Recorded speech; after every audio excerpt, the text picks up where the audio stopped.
בוקר טוב למאזיני רדיו קול ברמה, ערב שבת קודש, פרשת שמות, פרשה שבתחילים חומש חדש, בני ישראל מתחילים שעבוד במצרים. נאמר בפרשה, ויקום מלך חדש על מצרים, אשר לא ידע את יוסף. ויאמר אל עמו, הנה עם בני ישראל רע ועצום ממנו, הווה נתחכמה לו פן ירבה, והיה כי תקרנה מלחמה, ונוסף גם הוא על שונאינו, ונלחם בנו, ועלה מן הארץ. וישימו עליו שרי מיסים למען ענותו בסבלותם. וכאשר יענו אותו, כן ירבה וכן יפרוץ, ויקוצו מפני בני ישראל. כאן התורה מתארת את המצב והתוכנית של אותם השליטים שהיו אז במצרים, לענות את בני ישראל בעינויים כמה שאפשר, כדי שלא ירבה. ולבסוף, כן ירבה וכן יפרוץ, ויקוצו מפני בני ישראל. זה הפירוש הפשטי של הפסוק. אבל יש פירוש על דרך הרמז, שכתב הגאון רבי יעקב אבוחצירא זצ"ל בספר פיתוחי חותם, כידוע שהיום, יום כ' טבת, זה יום ההילולה שלו. אז מן הראוי להביא דבר בעיתו מה טוב, הקורא פסוק בזמנו מביא טובה לעולם, כמו שהובא בסנהדרין דף ק"א. אז נביא פירוש יפה שאומר רבי יעקב אבוחצירא על רמז על יצר הרע, כפי שנרמז בפסוקים הללו. והרב אומר שנרמז כאן הכוח של יצר הרע. אנחנו יודעים מה שהגמרא בקידושין דף ל' מביאה, שיצרו של אדם מתחדש עליו בכל יום. כל יום היצר בא עם המצאה חדשה, עם יצר מסוג חדש. הוא תמיד מתחדש, יש לו התחדשות יומית.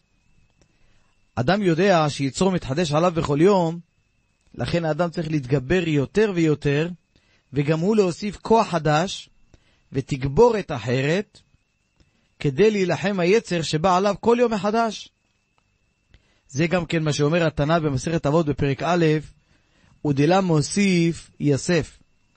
בדרך רמז, מי שלא מוסיף בכל יום כוח חדש נגד היצר הרע, יצר הרע שלו יחלה אותו, יסף, יהרוג אותו. למה? מכיוון שכל יום בא יצר בתוכנית חדשה, האדם ישן, אבל יצר הרע אף פעם לא ישן. אז אם האדם לא מוסיף כוח חדש להילחם ביצר, 100% שיצר הרע מנצח אותו. כשרואה יצר הרע שהאדם מכניס לתוך הלב את הרעיון הזה, להוסיף כוח של קדושה בכל יום, מה הוא עושה? הוא מתעורר בכל הכוחות שלו להילחם באדם. הוא עושה כל פעולה שבעולם על מנת למנוע את האדם מלהתקדש.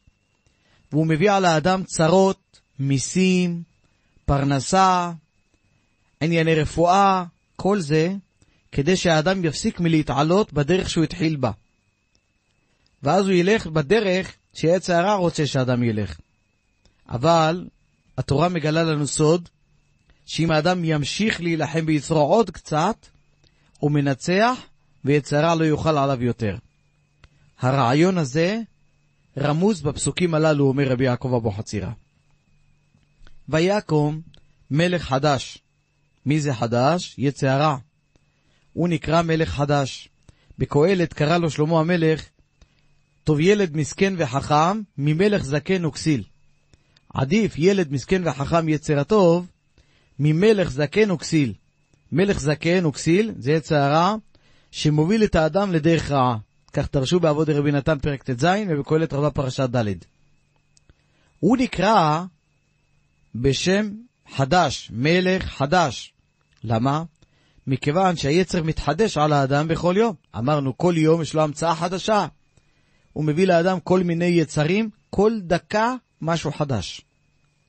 ויקום מלך חדש יצר הרע על מצרים. מצרים כנגד הגוף.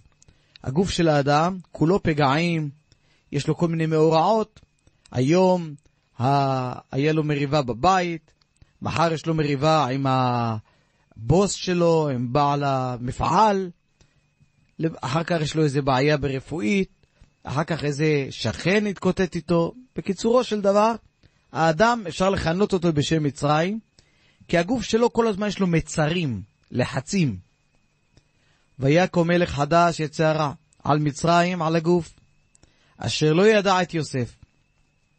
כלומר, הוא בא בכוח הגדול, יצא רע בכל כוחו בגיעה, בכוח הגדול שלו, והוא אומר, מה יעשה האדם הזה? וכי הוא יכול להוסיף בתורתו, במצוותיו יותר, אשר לא ידע את יוסף. הוא לא חושש לתוספת הקדושה, שהאדם מוסיף מדי יום ביומו להגביר חיילים לתורה. מה עושה יצא רע? ויאמר אל עמו. יצא רע אומר אל עמו, מי זה עמו? גונדה דילה. כל העוסקים במלאכה איתו ביחד, כל מיני. הנה עם בני ישראל רב ועצום ממנו. עם בני ישראל, הגוף שמקדש את עצמו, נקרא בני ישראל. כי במה מיוחדים בני ישראל מכל האומות? במה שיש להם תרי"ג מצוות לעומת 7 מצוות של אומות העולם. בני ישראל כל יום ויום מוסיפים קדושה על קדושתם. יודע היצר שבהכרח על ידי קיום המצוות הוא ינצח אותו. ויאמר אל עמו, יצר אומר לכל הגונדה דילה, לכל החיילים שלו, הנה עם בני ישראל רע ועצום ממנו. אם היהודי הזה יקדש את עצמו וכל יום יעשה עוד מצווה ועוד מצווה, עוד תפילין, עוד לימוד תורה, עוד מצוות צדקה, עוד גמילות חסד, תדע, רע ועצום ממנו, הוא ינצח אותנו. ואז הוא יסלק אותנו מהשליטה על האדם הזה. הווה נתחכמה לו.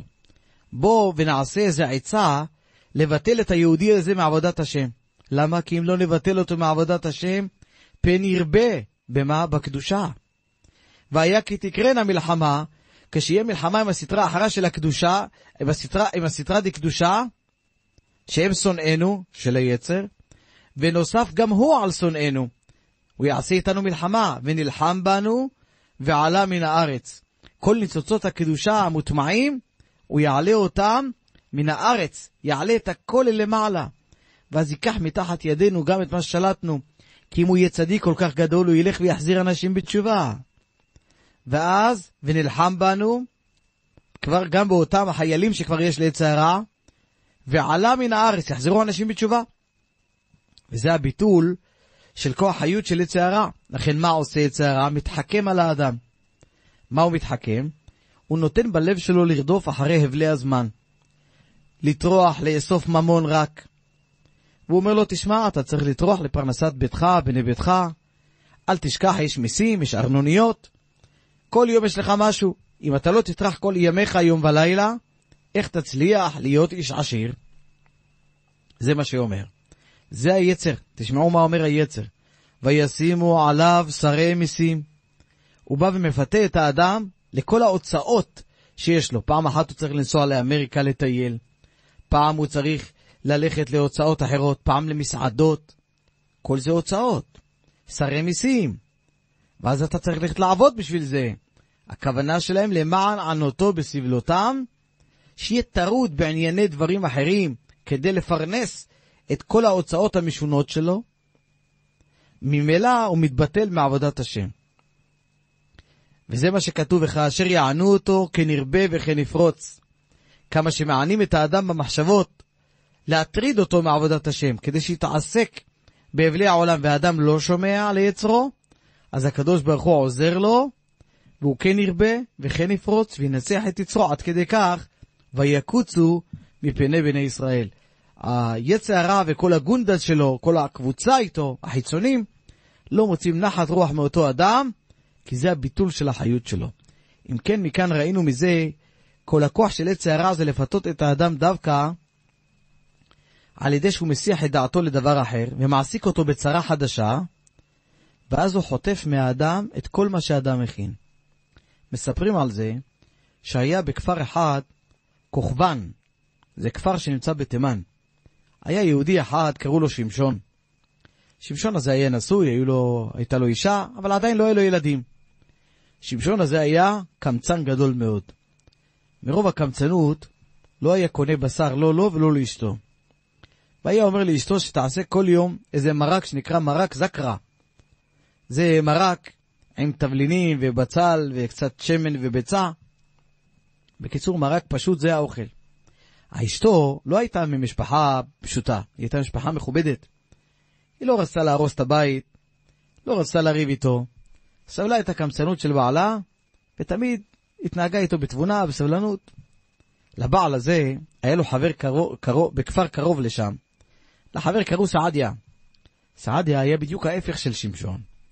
כל פעם ששמשון הזה היה רוצה לסעוד ארוחת דשנה, בשר שמן, יין ישן, היה נוסע לסעדיה, אוכל אצלו. סעדיה ביתו פתוח לרווחה. וחוזר הביתה. אשתו הייתה יודעת שבעלה, כשהוא רוצה לאכול, הוא הולך אצל החבר. והיא יודעת, לפעמים נעלם כמה שעות, לפעמים חצאי ימים. יודעת שהוא הולך לאכול. לה הוא לא נותן. כשהיה חוזר, שואל אותו, איפה היית? כאילו היא לא יודעת. הוא כל פעם ממציא לה איזה תשובה. היא הייתה מסתפקת בתשובה, למרות שהייתה יודעת את האמת, שהוא הולך לאכול לבד. כל זה היא הייתה עושה בשביל לשמור על שלום הבית. יום אחד החליטה בדעתה איזה עצה, איך לעקור את הביקורים שלו אצל אדון סעדיה, שיהיה חייב להוציא הוצאות בשביל הבית שלהם, וגם היא תהנה מזה. יום אחד, אדון סעדיה, זה הנדיב, אמר לשמשון, תשמע, אני אבוא להתארח אצלך בבית, בכפר שלכם, כוכבן. תכין סעודה. שמשון לא יכול, כל יומיים שלושה הוא הולך אצל החבר שלו, אוכל בשר. עכשיו הוא מזמין אצלו סעודה, הוא לא יכין לו איזה משהו בשרי. הלך מהר, קנה 2 תרנגולות טובות, הביא הביתה, שחט אותם, נתן לאישה להכין אותם. נכנס סעדיה הביתה בתור אורח. אז ראתה את הדבר הזה האישה, מיד אמרה לבעלה שמשון, תשמע, אין לנו תבלינים. לא פלפל שחור, לא קורקום, ככה 10 תבלינים. אף פעם לא בישלתי פה בשר. לך לשוק תקנה, לא נעים להגיש בשר טפל בלי תבלין. שמשון הזה יצא לשוק לקנות את הדברים, נכנסה אשתו של שמשון אצל סעדיה שיושב בסלון, אמרה לו, תראה, אתה נראה לי אדם מאוד טוב ואדם עדין, חבל לי עליך. אמר לה, למה חבל לך עליי? מה קרה? אמרה לו, תראה, בעלי חלה לפני כמה ימים במחלה קשה מאוד. והרופא אמר שאין לו שום תרופה אלא לאכול 2 אוזניים של בן אדם. ואם הוא יאכל את זה, הוא יתרפא. והוא יכול פתאום לתלוש לך את 2 האוזניים ולאכול אותם כשהם חיות. סעדיה קפץ, עשה לברוח. אמרה לו, אשתו, אל תברח. אם תברח, בעלי ירגיש שגיליתי לך את הסוד. אתה תגרום לנו ריב במשפחה. תשמע, אני אתן לך סימנים מתי זה מתקרב. אתה תשב לאכול עם בעלי. אם הוא ינדנד בראש שלו, אל תברח, כי עדיין לא יעשה לך כלום. אם הוא ישתעל, גם אל תברח, כי עדיין לא יעשה לך כלום. אבל אם הוא יעשה ימחה כף אל כף, יספוק כפיים, מיד תברח. האישה חזרה למטבח, בעלה מגיע, הביא את התבלינים, נתן לאשתו, ואשתו אומרת לו, תשמע שמשון, אני לא אוהבת שתתן לי פקודות ליד האורח, זה לא יפה. אמר לה, מה נעשה? אמרה לו, בוא נעשה סימנים בינינו. שתרצה שאני אגיש את הנרגילה, אני יושבת בחדר השני מולך, אני מסתכלת עליך. אתה תנדנד את הראש, אני אגיש את הנרגילה. שתרצה שאני אביא פירות ומיני מגדים, תשתעל, אני מיד יביא מיני מגדים. אם תרצה שאני אגיש את התרנגולות, אז תמחה כפיים, ואז אני אגיש אותם. הבעל הסכים. נכנס, יושב עם סעדיה האורח, סעדיה יושב במתח מולו, מסתכל עליו כל הזמן, לראות מה יעשה שמשון. מה נשמע, מה שלומך, יושבים. סעדיה, לב שלו מרטט. פתאום רואה שמשון מנדנד בראש שלו. אמר סעדיה בלב, הנה סימן ראשון הגיע. האישה, כמו בצורה טבעית, מגישה את הנרגילה. אחרי 10 דקות, שמשון משתעל. סעדיה אומר, הנה הסימן השני.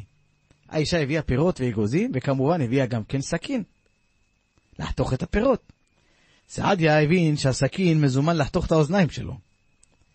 הוא ישב בפחד ככה עוד 15 דקות, ואז פתאום שמשון סופק כף אל כף. עמד סעדיה, יצא לאט לאט, הגיע לשער החצר, נשא את רגלה וברח במרוצה אדירה. האישה הרימה כל צעקה לבעלה, סעדיה לקח את התרנגולות, ברח, לך תרדוף אחריו, הוא גנב את התרנגולות. הבעל רדף אחרי האורח. סעדיה רואה אותו רודף, אחריו רץ עוד יותר, הוא היה בטוח שהוא רוצה לחתוך לו את האוזניים. הבעל צועק אחריו, אדון שמשון צועק לו, סעדיה תן לי אחת וקח לך אחת. שמשון מתכוון לתרנגולות, אבל סעדיה חושב על שתי האוזניים שלו. סעדיה אומר לו, אם תשיג אותי תיקח לי את שתי האוזניים. בקיצור, כל הדרך מקללים זה את זה. בסוף, חצי היום רדף אחריו בערים, בינתיים האישה אכלה את שתי התרנגולות, מה שלא אכלה כמה שנים. חזר הביתה שמשון הזה עייף ויגיע, כועס וזועם. על שתי התרנגולות שסעדיה חטף לו. אשתו אמרה לו, לא נורא, יש קצת לחם עם מעט מרק, הבשר לא נמצא. מאותו היום, שני הידידים האלה כועסים זה על זה. שמשון כבר לא הלך יותר אצל סעדיה לאכול בארוחת דשנה אצלו בבית, מאותו היום אכל עם אשתו. שהיה מתאבל לארוחת טובה, קונה בשר, ואשתו הייתה מבשלת. זה מה שנאמר, חוכמות נשים בנתה ביתה. זה היצר, עושה לאדם את כל הסחת דעת מהסוג הזה, וחוטף לו את כל המצוות. כמה צריך זהירות מהיצר הרע, שזה התוכנית שלו, איך לחטוף לאדם את כל המצוות כולם. אני אומר עוד פירוש אחד נחמד, ויעבידו מצרים את בני ישראל בפרך, וימררו את חייהם בעבודה קשה, בחומר ובלבנים, ובכל עבודה בשדה, את כל עבודתם אשר עבדו בהם בפרך. יש מדרש פליאה, הביא אותו דמשק אליעזר, שאומר מדרש פליאה על הפסוק הזה. רב ושמואל, אחד אמר בקל וחומר, ואחד אמר בגזירה שווה. כלומר, העבידו אותם בפרך, את בני ישראל, אחד אומר בקל וחומר, ואחד אומר, העבידו אותם בגזירה שווה. מה זה? אבל בספר שלמי אשר, ראיתי בפרשת שמות, יונגרייז, פרשת שמות, הוא מסביר על פי מה שכתוב במדרש שמות רבה בפרשה א'. המדרש מביא מחלוקת של המוראים על הפסוק הזה. ויעבידו מצרים את בני ישראל בפרך. מאן דאמר אחד אמר בפרח, בפרך, בפרח. כלומר, בהתחלה פיתו אותם, שיבואו לעבוד, ואחר מכן תפסו אותם בעבודה, לא יכולים להשתחרר ממנה. ואחד אמר בפירוחין. בפירוחין, כלומר, שברו להם את הגוף. המפרשים ביארו, בפרח, בהתחלה פיתו אותם בדברים רכים, שיקבלו שכר העבודה, ואחר כך דיברו איתם קשות, ואז לקחו אותם בעל כורחם לעבוד בחומר ובלבנים. ובפירוחין שכתוב, מההתחלה לקחו אותם לעבודה שמפרכת ומשברת את הגוף. זה המדרש פליאה. רב ושמואל מדברים על מה שכתוב כאן. ויעבידו מצרים את בני ישראל בפרך. אחד אמר בקל וחומר, ואחד אמר בגזירה שווה. אחד אומר בקל וחומר. בהתחלה התחילו שעבדו אותם בעבודה קלה. בהתחלה קל, בדברים רכים. אחר כך בחומר. אחר כך כבר בדברים קשים. והשני אומר בגזירה שווה. מההתחלה ועד הסוף היה בעבודת פרך, בפירוחין. לא היה הבדל בין ההתחלה לבין הסוף. הרי אמרנו, אחד אומר שעבדו אותם בפירוחין, ושברו להם את הגוף מההתחלה במכות. והשני אומר בפרח. קל וחומר זה פרח. בהתחלה פרח, בהתחלה קל, אחר כך נהיה חמור. והשני זה בפירוחין, שעבדו אותם מתחילה בקושי. כך היה בתחילת הגזירה שלהם. נצא להפסקה קלה, ומיד נשוב. אתם מאזינים לאוצר לשבת עם הרב אבישי טהרני. שבנו עליכם מאזינים יקרים, אנחנו בפרשת שמות. נאמר פסוק, ויאמר מלך מצרים למילדות העבריות, אשר שם האחת שפרה, ושם השנית פועה. ויאמר בילדכן את העבריות וראיתן על האובניים, אם בן הוא והמיתן אותו, ואם בת היא וחיה. ותראינה המילדות את האלוהים, ולא עשו כאשר דיבר עליהן מלך מצרים, ותחיינה את הילדים. ויקרא מלך מצרים למילדות, ויאמר להן, מדוע עשיתן הדבר הזה ותחיינה את הילדים? ותאמרנה המילדות אל פרעה, כי לא כנשים המצריות העבריות, כי חיות אינה, בטרם תבוא עליהן המילדת וילדו. ויתב אלוהים למילדות, וירב העם ויעצמו מאוד. ויהי כי יראו המילדות את האלוהים, ויעש להם בתים. כלומר, המילדות לא שיתפו פעולה עם מלך מצרים. פרעה ביקש מהן להרוג את הבנים, והם מצאו סיבה איך לדחות את דבריו, כי חיות הנה, בטרם תבוא עליהן המילדת וילדו, הם לא צריכים את העזרה שלנו, בנות ישראל. הקדוש ברוך הוא הביא להם שכר. ויתב אלוהים למילדות. וירב העם ויעצמו מאוד. לכאורה זה תמוה. לשון הפסוק לא ברור. מה הטבה על המילדות במה שהתרבה העם? וכי הנולדים הם היו יוצא חלציהן? גם רש"י כתב, לא ידעתי מה יהיה הטובה. חשבתי לפרש בסעתא דשמיא, על פי מה שאמרו בגמרא מסכת סוטה דף י"א עמוד ב'.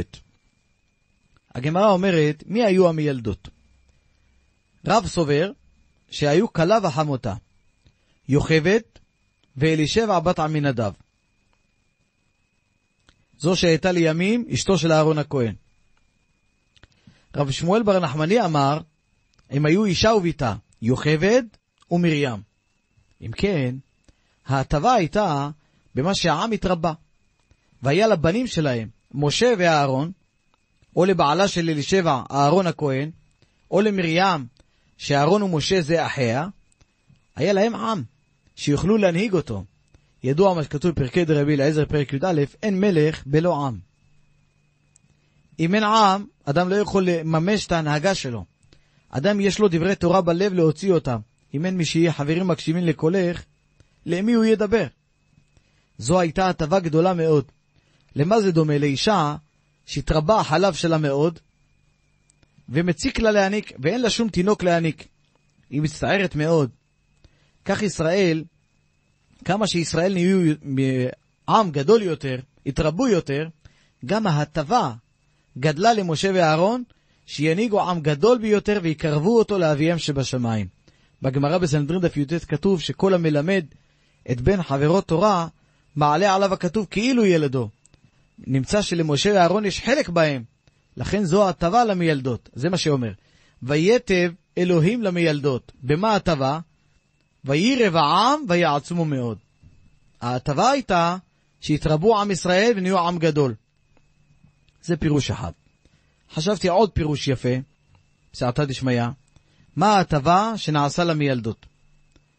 אחרי שציווה פרעה למילדות להרוג את הבנים הנולדים ולהחיות את הנקבות, אפילו שהוא ציווה לעשות את זה בסתר, כנראה שהדבר נודע לבני ישראל. ועכשיו המילדות היו בעצם במצר בין הפטיש לסדן. מצד אחד, פרעה מצפה לראות הרבה בנים מתים. מצד שני, הם לא היו יכולות להציג לפני פרעה כמה מהילדים שמתו, אפילו בצורה טבעית. או נגיד מות של עובר ברחם אמו. ידוע שזה דבר שמצוי, שיש ילדים שמתים בצורה טבעית, או עובר שמת ברחם אמו. לדוגמה, אני אביא מסטטיסטיקה של זמננו. במדינות המתפתחות, בין 20 ל-32 לידות, מתוך 1,000 נולדים, יש עובר שמת מרחם אמו. בזמנם, ודאי שהמספרים היו יותר גדולים מזה. גם לפעמים יש מות העובר בזמן הלידה, זה נקרא לידה שקטה, שהוולד לא בוכה בעת הלידה. או לפעמים יש, לפי הטבע, מומים מולדים. כל זה היה בעוכרם של המילדות. למה?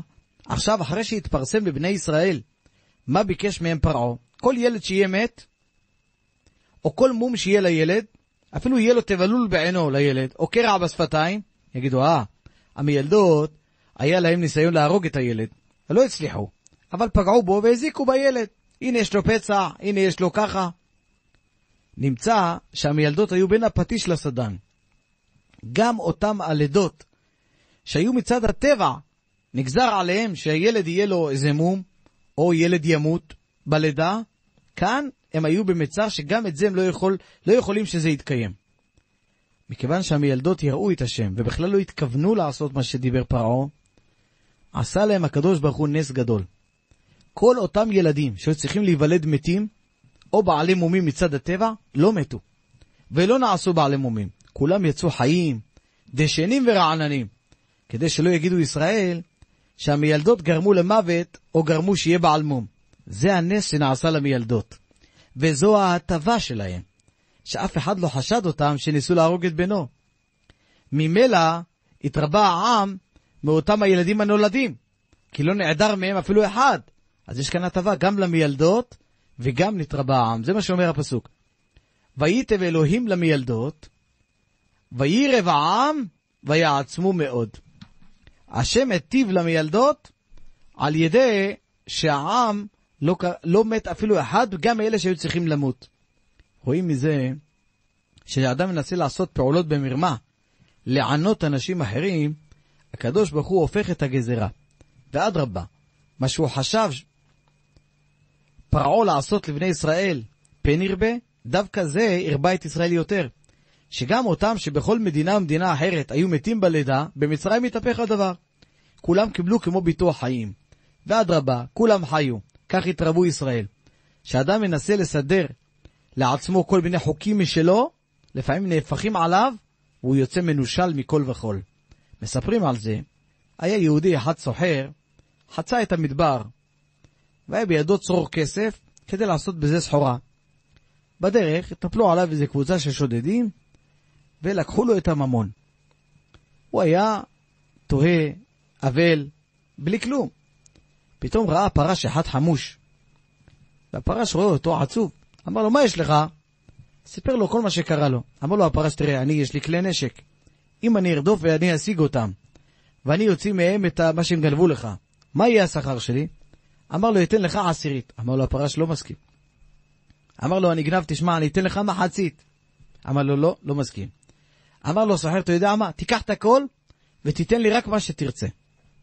הסכים הפרש, אבל בתנאי שצריך לי שיהיה כתוב. כתבו התחייבות שהוא נותן לו, הוא לוקח הכל וייתן ליהודים מה שירצה. ויתן לך מה שתרצה. זה מה שהוא כתב. הלך הפרש, מיהר אחריהם, חלק מהם הרג, חלק הכניע, חילץ את כל הכסף. לקח מתוך כל הממון הזה זהוב אחד, זרק ליהודי, אמר לו, זה שלך. אמר ליהודי, אנא בטובך, תהיה אדם הוגן. הפרש אומר לו, לא, הסכם זה הסכם. היהודי, הסוחר היהודי, הלך אצל המלך אלפונסו, בספרד, ותבע אותו לדין את הפרש. התייצבו לפני המלך, היהודי והפרש. היהודי טוען, עשק אותי. הפרש הוציא כתב ההתחייבות, חתומה, אומר, הנה, כאן כתוב שהכל שלי. המלך פנה ליועץ שלו החכם, רבי שמואל סקיל. אמר לו, תגיד, מה נעשה? הלב ממאן לנשל את היהודי מכל הרכוש, אבל יש כאן התחייבות חתומה. מה זה משנה אם היא הוצאה ממנו בלי ברירה? אמר רבי שמואל למלך, תן לי רשות, אני אדון. קיבל רשות. אמר החכם לפרש, בבקשה ממך, תן לסוחר הזה עוד כמה זהובים. אמר לו הפרש, לא מסכים. אמר רבי שמואל לפרש, תגיד, אתה רוצה את הכל חוץ מזהוב שנתת? אמר לו הפרש, כן, ככה בדיוק. אמר לו, אם כך, אומר לסוחר, תחזיר לו את הזהוב שקיבלת, והוא יחזיר לך את כל הרכוש. אמר הפרש, למה? אמר לו הרב, זה לשון ההתחייבות.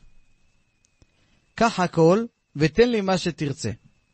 ברגע שאתה הודעת שאתה רוצה בכל חוץ מאותו זהוב, אתה חייב לתת אותו לסוחר, כי זה מה שאתה רוצה. קח הכל ותן לי מה שתרצה, מה שתרצה אתה לקחת לך. הוא רצה לקחת לעצמו את כל הכסף, את זה הוא ייתן לסוחר היהודי. וכך פניו של הפרש חפו. רצה לקחת הרבה, בסוף איבד וויתר על השלל שלו. יש בהמשך הפרשה, ויבואו הרועים ויגרשום. זה בנות יתרו, הגיעו לקחת מים מהבאר, והרועים היו מגרשים אותם. ויקום משה ויושען, וישק את צונן. ותבון אל רעואי לוויהן, ויאמר, מדוע מיהרתם בו היום? תמיד היו באות מאוחר. ותאמרנה, איש מצרי הצילנו מיד הרועים, וגם דלו דלה לנו, וישק את הצאן. ויאמר אל בנותיו, ואיו, למה זה עזבתן את האיש? קראן לו ויאכל לחם. זה הפסוקים. כלומר, למה השארתם אותו?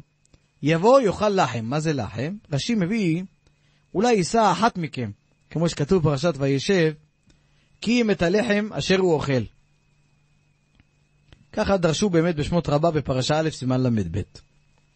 היה אומר מורנו הגאון רבי יוסף עדס זצ"ל, אולי בהזדמנות הזו נאחל רפואה שלמה לחתנו הרב מרדכי פרחים, שמשלח לו רפואה שלמה. רבי יוסף עדס היה אומר בשם הגאון רבי עזרא עטיה, ראש הישיבה, ראש ישיבת פורת יוסף, שהיה מבאר את הפסוק הזה בדרך רמז ומליצה. ידוע, מחלוקת רבותינו בתלמוד, מסכת סוטה דף י"ח, האם יש ברירה או אין ברירה. מה זה? אדם שעומד לפני קבוצה של נשים, ועשה להם טובת הנאה, ואמר אחר כך, אחת מכן מקודשת לי. אם יש ברירה, אז הוא יכול לברר אחר כך אחת מהן איזה שהוא ירצה בסוף, הוא יחליט שעליה חלו הקידושין, וכל האחרות הם נשארים נשים פנויות. אבל אם תאמר שאין ברירה, הוא לא יכול בסוף לברר מה הוא התכוון, אין בדברים שלו כלום. הוא לא יכול לומר על איזה מהן חלו הקידושין, וכולם נשארו פנויות. היה חכם אחד בגמרא בעירובין דף ל"ז, שקוראים לו בשם איו.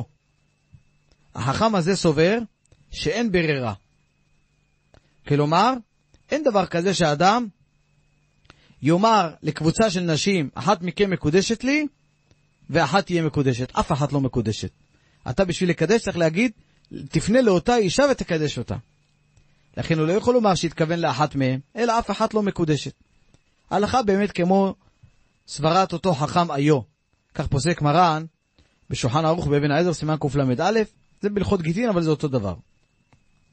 על פי זה ביאר ראש הישיבה הגאון רבי עזרא עטיה בדרך מליצה ורמז את הפסוקים הללו. יתרו התרעם על הבנות שלו. למה לא ביקשתם ממשה שיקדש אחת מכן, תמורת ההנאה שנהנתם ממנו, בשכר ההצלה הרי הציל אתכם מיד הרועים? אומר יתרו לבנותיו, ואיו, מה תגידו? שמשה סובר כמו חכם ששמו איו, בגמרא בעירובין דף ל"ז, שהוא סובר שאין ברירה, ואי אפשר לקדש אחת מכם בשכר ההצלה? עדיין. למה זה עזבתן את האיש? קראין לו, הייתם קוראים לו שיבוא לבית שלנו, ויאכל לחם, יבחר איזה שהוא רוצה, ויקדש אותה. לא בצורה של יגיד אחת מכם מקודשת לי, אלא יבחר איזה בת מבנות יתרו שהוא רוצה, ויקדש אותה. כי הנישואים נקראים אכילת לחם. זה עכשיו הפסוק הולך יפה. ויאמר אל בנותיו, ואיו, למה זה עזבתן את האיש? אם תגידו שהוא סובר כמו איו, שאין ברירה, למה זה עזבתם את האיש? קראין לו ויאכל לחם. תקראו לו שלפחות יקרא אחת מכן ויקדש אותה בבית ממש. נגיד עוד פירוש אחד נחמד. ויאמר אליו השם, מה זה בידיך? ויאמר מטה. ויאמר השליחהו ארצה, וישליחהו ארצה ויהי לנחש. וינוס משה מפניו.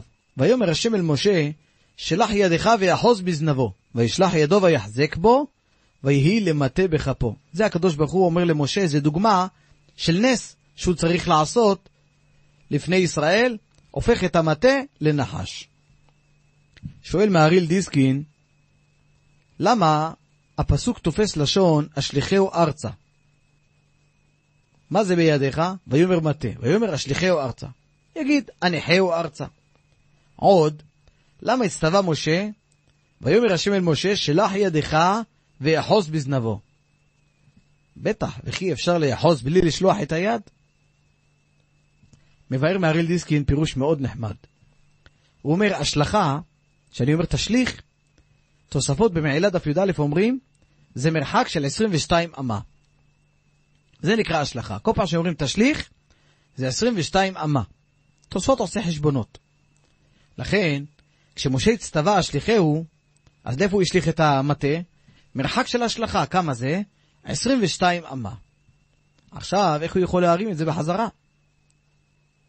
הוא לא יכול להרים בחזרה את המטה. למה? המעמד הזה איפה היה? בסנה. ומשה הצטווה בסנה, אל תקרב הלום, אסור לך לזוז. אז משה לא יכול לצעוד 22 אמה ליחוז בנחש. עכשיו, מכיוון שהגובה של משה היה 10 אמה, כמו שהביא הגמרא במחורות דף מ"ד, וגם אורך המטה של משה גם היה 10 אמה, כמו שהובא במחורות דף נ"ד, נמצא שצד אחד של המטה, הנחש, הוא נמצא במרחק של 22 אמה. אז איפה הצד השני שלו? מרחק של 12 אמה ממשה. כי זה הקצה השני הקרוב אליו. כדי לאחוז, היה צריך משה לשכב על הארץ, כי הרי אסור לו לזוז מהמקום. נמצא האורך של משה, אורך גופו היה 10 אמות, וככה הנחש, כמה ירחק ממנו? 2 אמות. לכן ציווה אותו הקדוש ברוך הוא, שלח ידך ואחוז בזנבו. אורך ידו של משה היה 2 אמות. אז לא היה חסר סך הכל אלא שליחת היד, בכדי לאחוז בנחש. לכן אומר לו, שלח ידך ואחוז בזנבו. אחרי שמשה משתתח, בדיוק הוא מגיע לנקודה ששם נמצא הקצה השני של המטה שהוא הנחש. נצא להפסקה קלה ומיד נשוב. אתם מאזינים לאוצר לשבת עם הרב אבישי טהרני. שבנו עליכם מאזינים יקרים. נאמר עוד פירוש יפה מתחילת הפרשה. רבי חיים בן עטר, כידוע, היה תקופה שהוא שהה בעיר ליבורנו. ובאותו זמן הוא דרש הרבה דרשות, ותלמידו רבי משה פרנקו, שהיה גר בעיר ליבורנו, הוא דרש אותם בבית של רבי משה פרנקו. קיבץ אותם ועשה מזה ספר. לספר הוא קרא בשם מאור החיים. מאור החיים. דרשותיו של רבי חיים בן עטר. שם בתוך הספר מצאתי איזה פנינה נחמדה מאוד שקשורה לפרשה שלנו. כתוב וימות יוסף וכל אחיו וכל הדור ראו, ובני ישראל פרו וישרצו וירבו ויעצמו במאוד מאוד, ותמלא הארץ אותם. שאל רבי חיים בן עטר באותה דרשה, מה הקשר של הסמוכים שנמצא בפסוק הזה בין פטירתו של יוסף והשבטים לבין זה שישראל פרו וישרצו? הרי הפסוק מתחיל וימות יוסף וכל אחיו וכל הדור ההוא, ומיד אומר בפסוק הבא ובני ישראל פרו וישרצו וירבו ויעצמו מאוד מאוד. למה יש קשר בין מה שרבו ישראל לבין פטירת השבטים? פיאר רבי חיים בן עטר על פי מה שאמרו בזוהר הקדוש בחלק ג' בדף ש"א. בזוהר כתוב דבר נפלא מאוד. כל מקום שיעמוד החכם ויאמר דברי תורה ברבים, או דרשה, יוצאת בת קול מן השמיים ואומרת, בחלק פלוני של העולם, במזרח או במערב, בעיר פלונית, בני היקר פלוני, דורש תורה ברבים. אומר הזוהר, כל המלאכים וכל נשמות הצדיקים רצים לשמוע דברי תורה מאותו אדם. וכל הנשמות שרואות שבני אדם שומעים דברי תורה בכל הלב שלהם, מתקרבים ביחד עם המלאכים. מתערבבים זה עם זה. זה כמו מצא מין את מינו ונעור. ואז נעשה חיבור גדול בין הנשמות של המאזינים, אותם אלה ששומעי הדרשה, לבין אותם המלאכים. אומר רבי חיים בן עטר, בספר הזה מאור החיים, שבזה יובן הסמיכות של הפסוקים. כשמת יוסף, ידוע שכשנפטר אדם גדול, מלך, אדם גדול, אז מספידים אותו. ועושים, כמו שעושים הספד לתלמיד חכם, עושים דרשות הספדים, כמו בגמרא במגילה דף כ"ח. הגמרא אומרת מה זה נקרא הספדה דרבים? אומרת הגמרא כגון הספד של רב ששת, או בגמרא בכתובות דף ק"ג, רבי יהודה הנשיא ציווה אל תספידוני בעיירות, כי הרגילות היה להספיד הספדים גדולים. ואז באים לשמות הצדיקים שחפצים לשמוע דברי תורה, והם נדבקים עם אותם בני ישראל המקשיבים לאותם הדרושים, ואז מתעברים בנשמותיהם, ונעשה מה שנקרא סוד העיבור. על זה כתוב, בני ישראל פרו וישרצו. כלומר, בכל אדם ואדם מהמאזינים, היו נכנסים בו, נגיד, 10, 20, 30 נשמות של צדיקים. זה היה עיבור של פריה ורבייה של נשמות. ואז כשאדם שומע את הדרשה, הוא בעצם הוא לא לבד, אלא יש איתו עוד נשמות, שהן נותנות גם תועלת לנשמה של אותו אדם בעצמו, שהן רוכבות עליו, אבל הוא זוכה שנעשה כמו איזה פריון גדול, פריה ורבייה של נשמות של צדיקים שכבר נסתלקו מן העולם, הן באות ומתחברות באותם אלה ששומעים דברי תורה. אז אם כן, המאזינים לדברי תורה ברדיו צריכים לדעת שנתעברים בהם נשמות של קדושים ותיאורים שהיו בישראל. נאמר עוד פסוק אחד מסוף הפרשה. אמר פרעה, תכבד העבודה על האנשים ויעשו בה, ואל ישעו בדברי שקר. מבאר רבי מנחם מנדל מליסקה, יש לו ספר קונטרס ליקוטי מהר"ם. זה נספח לספר איילה שלוחה של הבן שלו רבי נפתלי מרופצ'יץ. שם הוא מבאר, בפסוק הזה יש רמז וסוד גדול, איך אדם יכול לפעול שהתפילה שלו תתקבל. ידוע, התפילה היא נקראת עבודה. ככה הגמרא אומרת בתענית דף ב'. עבודה שבלב זו תפילה. תפילה צריך להתפלל אותה מתוך כובד ראש. לא בליצנות, לא בצורה מכובדת. ככה אומרת הגמרא בחוד דף למד. העיקר בתפילה מה היא? שהמחשבה תהיה כולה לצורך השכינה הקדושה. ואם האדם מכניס את עצמו בפנים, זה קצת בעיה בקבלת התפילה. כלומר, אם האדם מתפלל על ממון, אז הוא יכוון שהכסף יהיה בשביל שיוכל לעשות את המצוות למען שמו יתברך.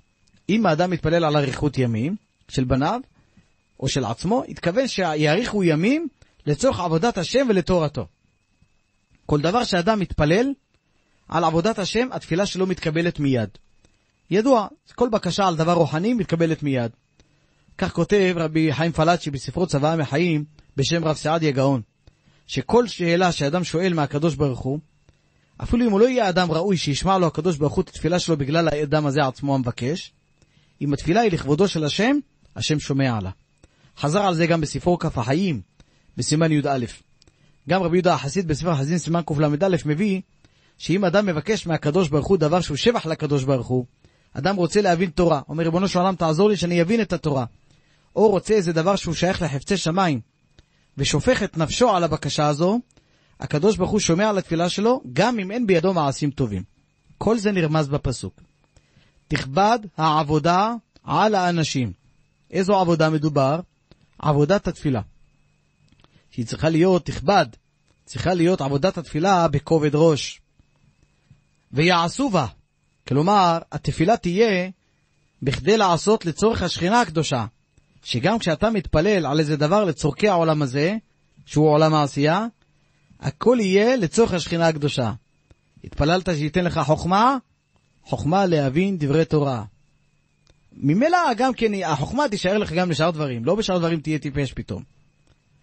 ביקשת ממון שתוכל לקנות מצוות בעידור, לכבד את השבת, לענג אותה, ומה שישאר זה שיראה מצווה. ויעשו בה, זה הכוונה לעשות לצורך השכינה הקדושה. ואל ישעו בדברי שקר. כלומר, לא יתפללו רק על אבלי העולם הזה. זה גם מה שנרמז במסרה. על המילה ישעו היא כתובה פעמיים. פסוק אחד, ואל ישעו בדברי שקר. השני, בשמואל ב', ישעו ואין מושיע, אל השם ולא ענם. והביאור שלו על דרך זה.